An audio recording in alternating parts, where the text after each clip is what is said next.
C'est bon? Ah, c'est une bonne matière aussi.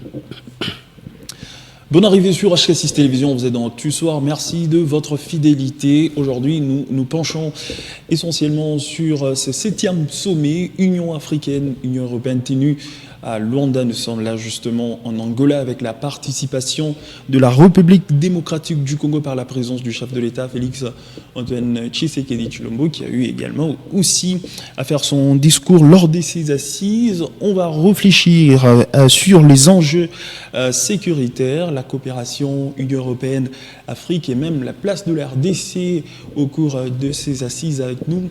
Ce soir, Maître Saïdou Kitenge, qui analyse de questions politiques, juriste de son État et aussi, bien entendu, cadre au sein de l'UNAFEC.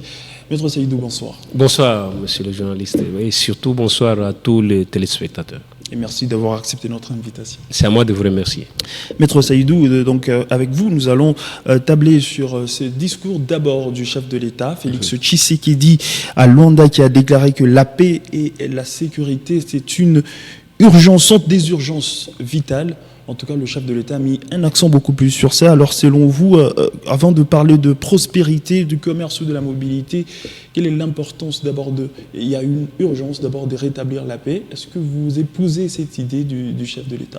Certainement, tout Congolais qui se respecte et surtout tout Africain qui se respecte, parce que cette histoire de la RDC, c'est presque toute l'Afrique qui en parle. Vous allez comprendre que la paix et la sécurité, c'est une urgence. Ici, on ne peut plus parler d'une priorité, mais plutôt une urgence. Pourquoi? Parce que ça ne va pas. Il y a des morts, il y a des pertes en vies humaines, où notre constitution, même la charte de l'ONU, la vie humaine est sacrée.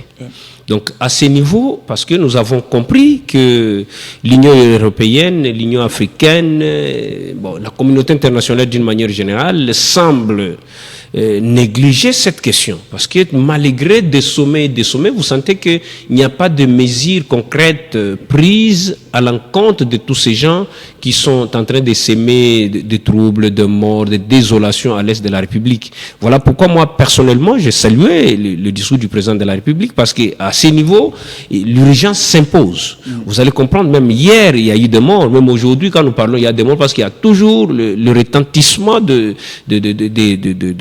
coups de balles à l'est. Et c'est là, pour nous, Congolais, et surtout pour nous, Africains, il y a urgence pour que l'Union européenne ainsi que l'Union africaine puissent se pencher en urgence et trouver la paix et la sécurité dans cette partie de la République. Le président de la République a estimé que l'Union européenne avait plutôt de tâches dispersées. C'est important de concentrer les efforts d'abord sur cette situation sécuritaire en RDC et non plus largement dans la région de Grand Lac. Pensez-vous que la RDC décrit souvent et que l'action est lente à venir, ou que la RDC n'est pas vraiment entendue au sein de la communauté internationale? La RDC n'est pas vraiment entendue, comme vous venez de le dire, parce que nous avons tant crié. Et regardez aujourd'hui, même quand il y a des sommets de l'ONU, on ne parle pas assez de la RDC. Mais si c'est le cas du Palestine, c'est le cas d'Israël, on parle. Et même en Irak, même quand nous prenons aujourd'hui Russie et Ukraine, vous sentez que ça se parle de partout. Mais quand vous arrivez en République démocratique du Congo, c'est comme les gens qui meurent là sont des poules, ce sont des chèvres, ce sont des gens qui n'ont pas de valeur sur le plan international. Donc ça traîne parce qu'on ne nous comprend pas. Or, aujourd'hui, là, nous pouvons louer quand même la diplomatie agissante du président de la République, même si il rencontre ce silence-là de la communauté internationale, ce sourd d'oreille d'ailleurs que j'allais illustrer ici, ce sourd d'oreille de la communauté internationale. C'est pour vous dire, moi personnellement, dans le droit international, ici, nous allons comprendre que ces silences-là s'expliquent par leur complicité. Parce qu'aujourd'hui, la communauté internationale est complice de cette souffrance. Et la guerre que nous avons, nous connaissons tous, c'est une guerre économique. Ceux qui meurent à l'Est payent le prix parce que la communauté internationale veut puiser nos minéraux frauduleusement, et à ce niveau, ils ne peuvent pas amener la paix rapidement, parce que condamner le Rwanda aujourd'hui, demander le Rwanda quitter sur notre sol immédiatement, et cela devient un mythe pour la communauté internationale. C'est là pourquoi? Parce que tout ce que le Rwanda est en train de faire, c'est au détriment ou au profit de la communauté internationale. Donc les armes que le Rwanda a sont des armes provenant de la communauté internationale. Voilà pourquoi aujourd'hui, ce que le président peut faire, c'est de crier haut et fort, dénoncer cette complicité. Et regardez, nous sommes dans notre structure. La plus proche, c'est l'Union africaine. Depuis que la guerre a commencé il y a des décennies, aucune décision prise par l'Union africaine. Et plutôt quand on doit parler du Rwanda, de Somalie, de l'Éthiopie, et là vous sentez que les chefs d'État africains sont mobilisés.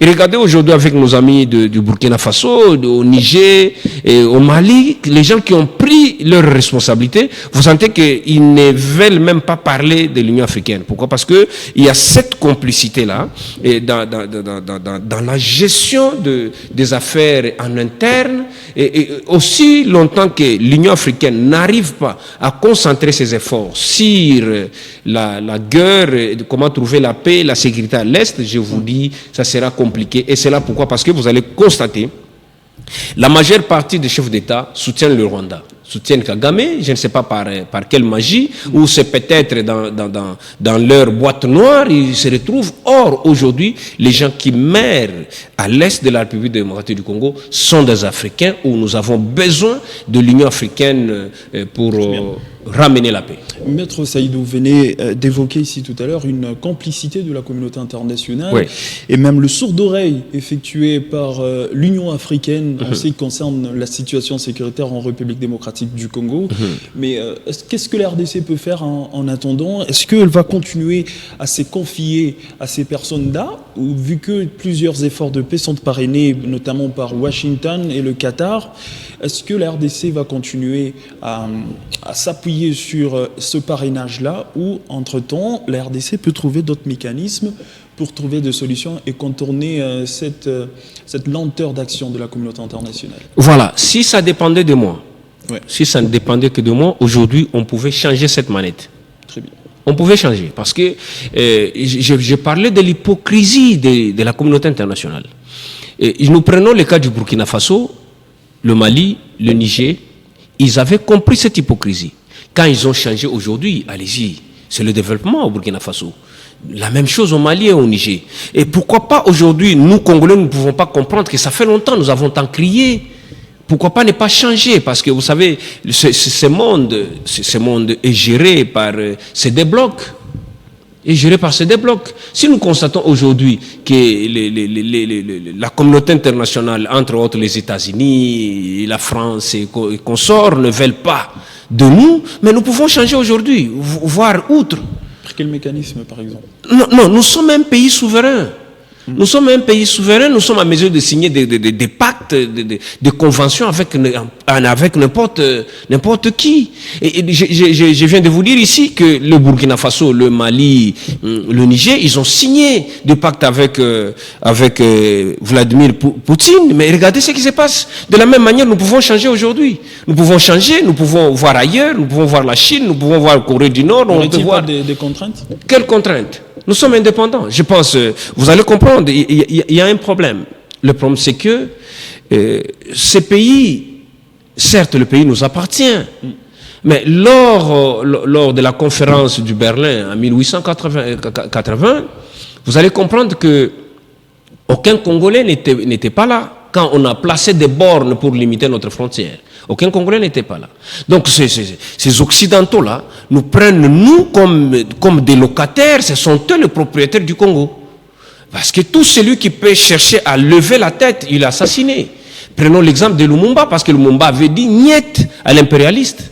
Et la même chose avec Mouzé. C'est peut-être ce qui fait peur aujourd'hui parce qu'on ne sait pas dire non à l'impérialisme. Parce que c'est là qu'on dit quand même non à l'impérialisme. Chez nous, on trouvait la mort, mais nous pouvons quand même prendre l'exemple du capitaine Traoré. Nous pouvons quand même prendre l'exemple de celui du Mali et celui du Niger. Parce qu'ils ont dit non et ils se sont outillés, mais aujourd'hui, vous ne pouvez pas aller vous hasarder. Parce qu'aujourd'hui, pour qu'on arrive à nous respecter, nous devons, quand on parle d'une puissance d'un État, c'est son armée. Et pas avoir une armée flexible. Quand il y a une petite attaque, l'armée s'en va. Non. Moi, je pense aujourd'hui, ce que le président peut faire, si tout ce qu'il a dit à faire, ici, tout le monde comprend que le président a ouvert ses mains pour accueillir tout le monde, mais l'Union européenne, l'Union africaine, personne ne l'accepte. Personne n'accepte la main tendue du chef de l'État, mais nous n'accepterons pas que nos propres peuples périssent. Alors, à ce niveau, moi, je peux proposer au président de la République de changer la manette demain, de ne pas tendre la main à la communauté internationale, chercher d'autres cieux pour nous venir en aide et ramener la paix et la sécurité à l'est de la République. Voilà, très belle lecture de la part de Maître Saïdou qui était avec nous ce soir dans Actu Soir. On va apprendre un autre point du discours du président de la République qui a évoqué le respect de la souveraineté, de l'intégrité territoriale de la RDC étant agressée par son pays voisin, le Rwanda. Qu'est-ce que cela implique pour le rôle de l'Union européenne dans les crises africaines? Mon frère, vous allez comprendre la charte de l'ONU, la charte de l'Union africaine. Parmi les deux, aucune d'entre elles n'autorise l'ingérence, et surtout quand il s'agit de la souveraineté d'un État.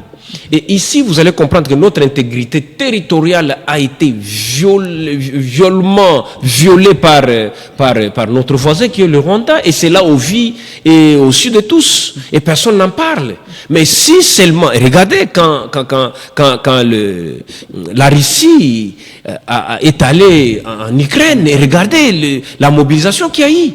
Mais aujourd'hui, quand le Rwanda et son armée se trouvent installés au Congo, on ne parle pas. C'est ça l'hypocrisie, c'est ça la complicité. Parce que ce que le Rwanda fait, c'est à l'intérêt de l'Occident. Et là, l'Occident ne parlera rien. Or, aussi longtemps que quand vous prenez l'Union européenne et l'Union africaine est subventionnée par l'Union européenne. Tout ce que vous avez ici, le budget, tout ce que ça provient de l'Union européenne. Vous comprenez? Tant que l'Afrique aura une main tendue à la communauté internationale, vous n'aurez plus un mot à leur imposer ou à leur dire. Parce qu'aujourd'hui, si seulement notre intégrité, c'est au vu de tous. Tout le monde voit le Rwanda sur notre sol. Et aujourd'hui, on ne peut plus parler du frontière parce que même nos bornes qui nous séparent avec le Rwanda ont été détruites par le Rwanda. Mais c'est une violation grave. Et pourquoi la communauté internationale fait sourde oreille? Pourquoi le Rwanda s'entête ainsi? Non, il s'entête parce que ce n'est pas lui. Ce n'est pas lui. C'est la communauté internationale derrière le Rwanda. Ce n'est pas lui. Je venais de vous dire ici d'une chose. Quand on a placé des bornes, nous n'avons pas été là. Nous n'avons pas été là. Est-ce que la RDC doit se concerter en interne, notamment autour d'un dialogue inclusif en interne? C'est vrai, même si nous convoquons ces dialogues-là à l'interne, pensez-vous que nous allons trouver une issue favorable tant que nous ne savons pas aujourd'hui là distinguer les deux camps? Parce qu'aujourd'hui, si ça dépend, je vous dis, si ça dépendait de moi aujourd'hui, on allait annihiler toute coopération avec l'Union européenne, et même l'ONU, chercher à aller voir ailleurs. Aujourd'hui, peut-être faire venir Poutine, faire venir King, celui de Corée du Nord, de sorte comme ça, et même celui de la Chine, parce que ces gens-là ont fait leur bloc. Pourquoi pas ne pas aller adhérer dans ces blocs pour trouver la paix? Parce que nous voyons quand même avec nos amis, ça s'appelle une jurisprudence. Aujourd'hui, le Burkina Faso, on vit bien, même s'il y a ça et là de bandits qui dérangent, mais ils vivent mieux. Pourquoi pas ne pas le faire aujourd'hui? Maître Saïdou, on va finir peut-être par cette dernière question. Plus largement, selon vous, qu'est-ce que la RDC peut attendre concrètement de ce sommet Union africaine, Union européenne? Est-ce que des actes ou encore des paroles en l'air? Mais ce que la RDC pourra attendre aujourd'hui, nous allons attendre que des promesses. Il n'y en aura rien. Nous allons attendre des promesses sans concrétisation. Parce que plusieurs sommets que nous avons eu à participer, il n'y a que des promesses. Nous demandons au Rwanda de retirer ses troupes dans le sol, dans le territoire congolais. Et demander, ce n'est pas imposé, parce que jusqu'à présent, il n'y a jamais eu de contraintes. Les contraintes, ce sont des sanctions. Même si on prononce des sanctions, ces sanctions n'ont jamais été appliquées. Oui. Et ils n'ont jamais été appliqués. Donc, de ces sommets-là, pour moi, on n'attend rien du tout, à part des promesses qui ne seront pas tenues. Maître Seydou, merci infiniment d'avoir répondu à nos questions. C'est à moi de vous remercier, monsieur le journaliste. Pour ce numéro de Actu Soir, mesdames et messieurs, c'est la fin. Merci à vous d'avoir été là, au rendez-vous, et surtout, restez avec nous. Les programmes se poursuivent sur la télévision au-delà de l'imagination.